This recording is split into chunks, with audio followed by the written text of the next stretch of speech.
Hey Mark, it's Monday. It is currently 9:37 in the evening, and suffice it to say, I'm a little upset that I'm making this so late.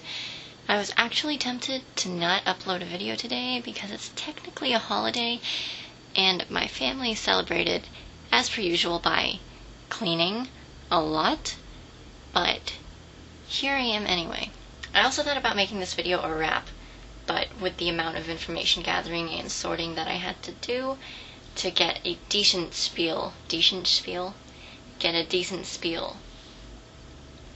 get a pretty alright video put together about the oil spill in the Gulf, I did not have time to make a wrap.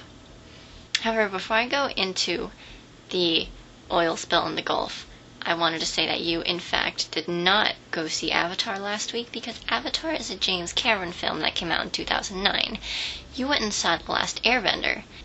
I know it's probably really stupid of me to be pointing this out and actually getting on to you about it because I know what you were trying to say, but I can't just sit around and let you be wrong on the internet. Speaking of being wrong on the internet, actually talking about the oil spill in this video kind of scares the bejeebies out of me because in relation to how complex the situation in the Gulf is, I am exceedingly ignorant. But moving on. Well, recently crews in the Gulf have been testing out this new skimmer known as a whale, and it's 10 stories tall and 350 yards wide. And it's supposed to be able to process over 20 million gallons of contaminated water in a day. And it's been in the Gulf since Wednesday. And they're planning on using it closer to the wellhead than the shore because they feel like it'll be most effective there.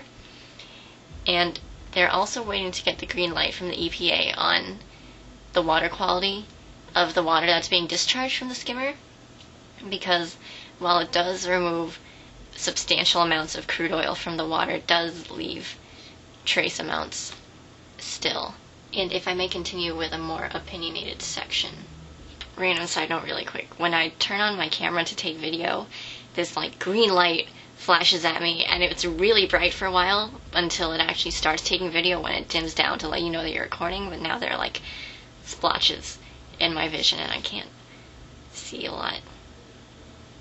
Anyway, I'm angry that negligence and oversight on parts of both BP and the US government have together failed to prevent this disaster from happening.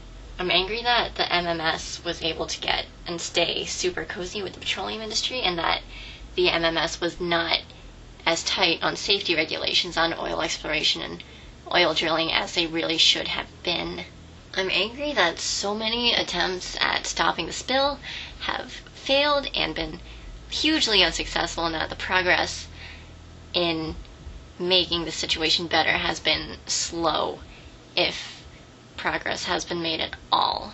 And I think in many ways I am most upset that the way that politics tends to run, well, maybe not politics, but definitely responses to crises tend to run, is that they're too focused on the emotionality of the immediate problem rather than being focused on making intelligent and calculated and long-term plans.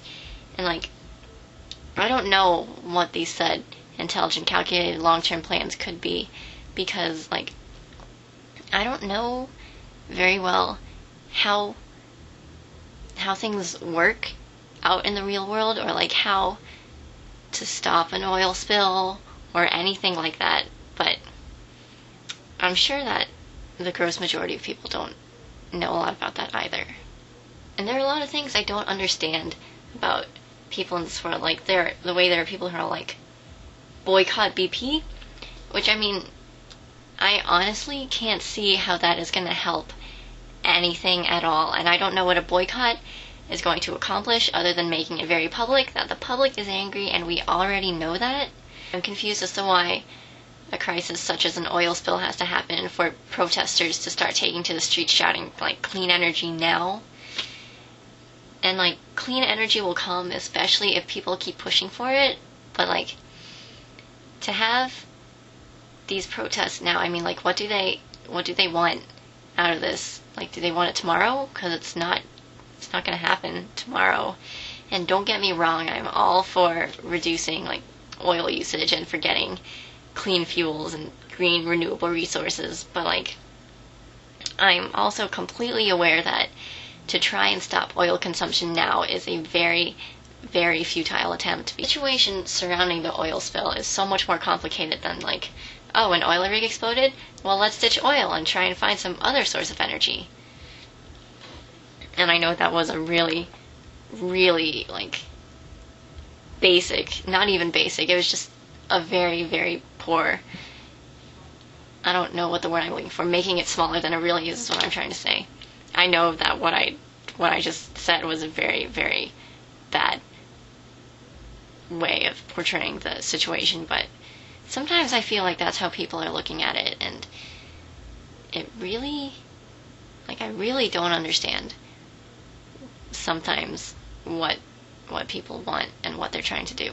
I feel like protests and boycotts, I mean, the only things I can think about that I have some relative awareness of those being used for was like the civil rights movement.